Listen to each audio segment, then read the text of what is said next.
آپ ایک میلے کی صورت اختیار کرو۔ ہم نے کب کہا آپ سے کہ آپ مسجدوں کے اندر ہلڑ بازی کرو؟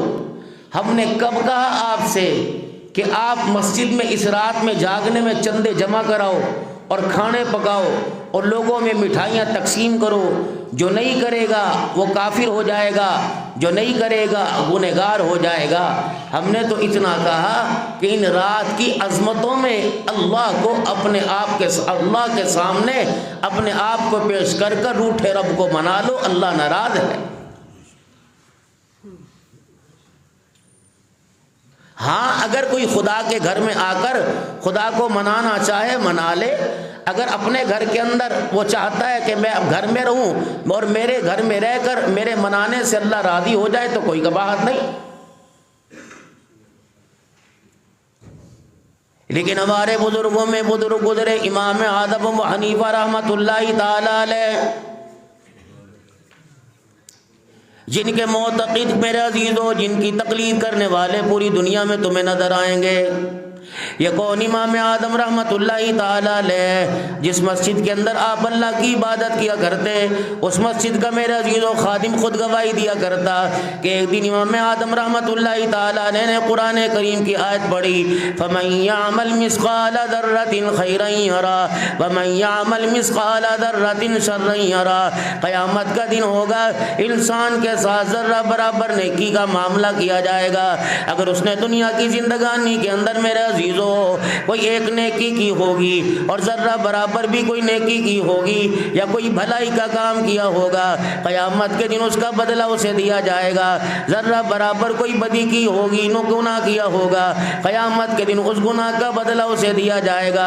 امام اعظم ابو حنیفہ رحمۃ اللہ تعالی علیہ نے جب ان آیتوں کی تلاوت کی، خشیت الہی کا اتنا زور ہوا، وہیں بیٹھے بیٹھے اللہ کے دربار میں رونے لگ گئے اور کہنے لگے، اللہ امام اعظم نعمان بن ثابت کے، اے اللہ تو گناہوں کو معاف فرما دے، قیامت کے دن مجھے معاف فرما دینا۔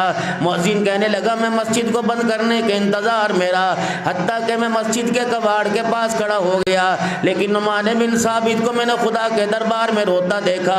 میں مسجد کو چھوڑ کے چلا گیا، کھلا چھوڑ کے چلا گیا کہ تھوڑی دیر میں آؤں گا، مسجد بند کر دوں گا۔ پھر دوبارہ میں مسجد کے دروازے کو بند کرنے کے لیے آیا، میں نے نعمان بن ثابت امام اعظم ابو حنیفہ کو یہی کہتے روتے ہوئے سنا، یا اللہ یہ نعمان بن ثابت کے گناہوں کو معاف کر دے۔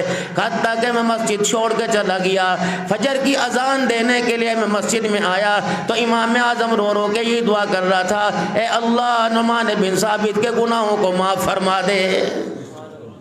ساری رات یہی اللہ کے آگے روتے رہے۔ اور امام اعظم ابو حنیفہ رحمۃ اللہ تعالی علیہ کون ہے؟ دنیا کے اندر ایسے 4 لوگ گزرے جنہوں نے ایک رکعت کے اندر قرآن کریم ختم کیا۔ 2 تابعین کے اندر گزرے اور 2 صحابہ کرام رضوان اللہ تعالی علیہ مجمعین میں گزرے۔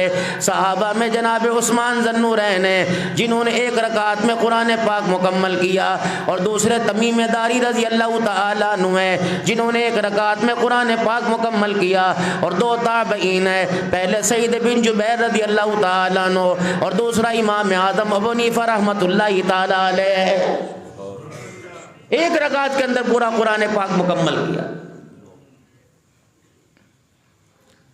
رمضان المبارک کے مہینے میں 14 یا 15 دن رہ گئے، یا تو میرے عزیزوں 29 کو چاند نظر آ جائے گا یا تو 30 کو چاند نظر آ جائے گا۔ اپنے آپ کو اتنا تیار کر لو محترم دوستو بزرگوں، حافظ قرآن کے لیے یوں فرمایا گیا کہ قرآن پاک کا حق ہے حافظ قرآن 3 پارے روزانہ قرآن پاک کی تلاوت کرے، جو غیر حافظ ہے وہ روزانہ 1 پارہ قرآن پاک کی تلاوت کرے۔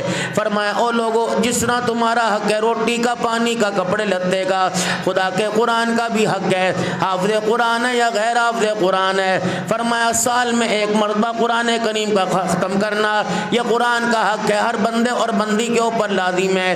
رب اکبر کی قسم ہے، آپ اللہ کے قرآن کے ساتھ تعلق بنا لو، اللہ کے قرآن کے ساتھ اپنا رشتہ جوڑ لو، دنیا کے رشتے سارے ٹوٹ جائیں گے۔ کس کا رشتہ انسان کی صحت پہ ختم ہو جائے گا، کسی کے پاس مال ختم ہو جائے رشتہ داری بھی ختم ہو جائے گی، ہوگی، لیکن قرآن کا رشتہ اتنی عظمت والا، اتنی بلندی والا، فرمایا جب تک پڑھنے والے کو جنت الفردوس کی چوکٹ پار نہ کروا دے، قرآن اپنا رشتہ پڑھنے والے کے ساتھ جوڑے رکھے گا۔